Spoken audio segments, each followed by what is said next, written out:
Firstly, let's move towards a remarkable journey since the beginning. You must have heard about the Indus Valley civilization, right? Well, this was the time when India was one of the most developed countries of the world.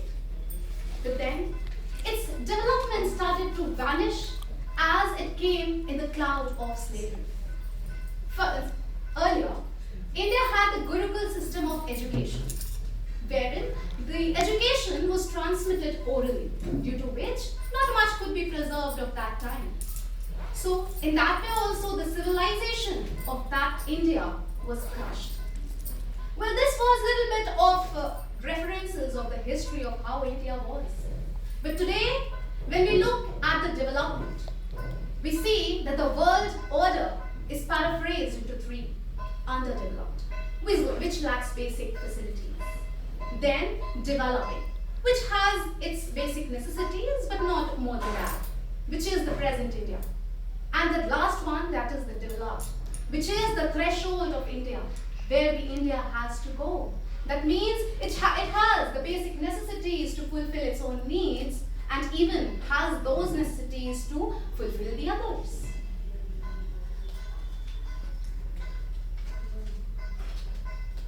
Imagine this as India. Though it is valuable, but the present situation of India is crumpled as this point. But I envision an India into 2047 that India would be rigid as this. Next, as to set up a factory, we need certain requirements. In the same way, in order to lead your country towards development, there are a few factors which needs to be fulfilled. And the foremost factor which comes in is the raw material. And it is none other than the people of a country. In Nelson Mandela's words, the greatest wealth of any country is its people, truer and finer than the purest diamonds. And the security of these people is a must. And this introduces us to our second factor, which is security. And India is at its best introducing weapons and social security.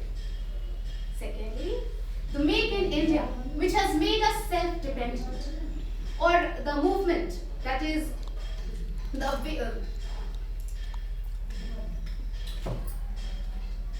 or the movement of making 100 smart cities. This leads us towards our third factor, which is production. Last but not the least is the market. Earlier, India understood itself a market, but presently, India has made the world a market.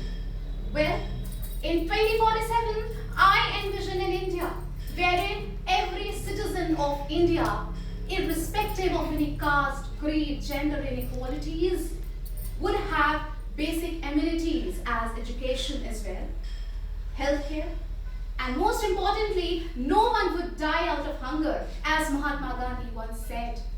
India would be free in true sense when no one dies of hunger.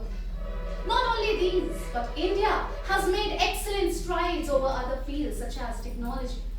The Chandrayaan-3 is a very recent example when it safely landed on the surface of the moon.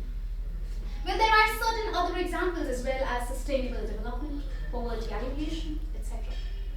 In the end, I would say, with resilience, innovation, and hard work, India by 2047 would stand erect on the pillars of education, healthcare, poverty alleviation, sustainable development, and so on.